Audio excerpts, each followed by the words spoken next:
Merhabalar sevgili izleyenlerim. Bugün sizlerle tane tane genelde esnaf lokantalarında yapılan salma usulü pirinç pilavı yapacağız. Haydi hep birlikte bu lezzetli tarifin yapım aşamalarına geçelim. Eriyen tereyağı ve sıvı yağ karışımının içerisine şöyle çeyrekten biraz fazla arpa şehriye koyarak kavuruyorum. Bu çocukların bile yapabileceği kolaylıkta, herkesin tam tutturacağı bir pilav tarifi. Şehriyelerimizi kavuruyoruz. Altın sarısı renginde kavrulan şehriyelerimin üzerine bir bardak suyumu ilave ediyorum. Pirincimi de aynı bardakla ıslattım. Bir bardak pirinç kullandım. Şöyle yarım su bardağı daha su ilave ediyorum. İlikli kemik suyum vardı. Yarım bardak da onu sayarak toplamda 2 su bardağı kadar su eklemiş oldum. Yani 1 bardak pirince 2 bardak su ilave ettik.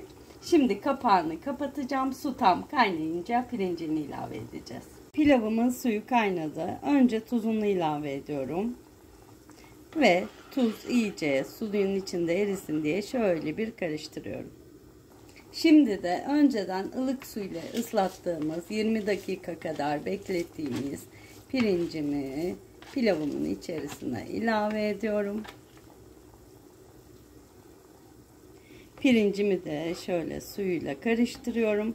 Artık ocağımın altını kısıyorum ve pilavımı suyunu çekene kadar pişmeye bırakıyorum. Evet, pilav tavamın kapağını da kapattım. Ocağımın altını kıstım. Şimdi suyunu çekmesini bekliyorum.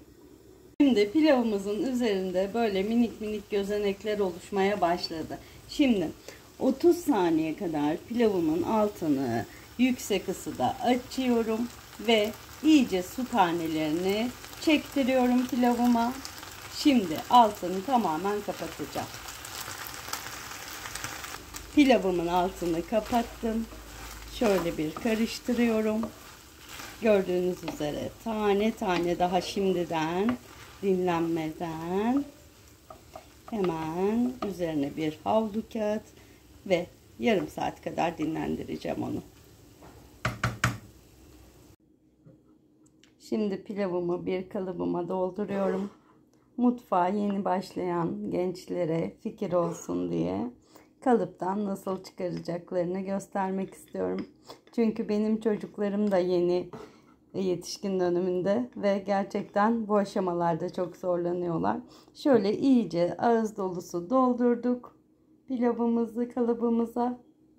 Şöyle kalıbımın üzerine tabağımı koydum ve ters çeviriyorum.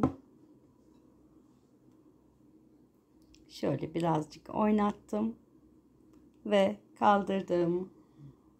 Afiyet olsun.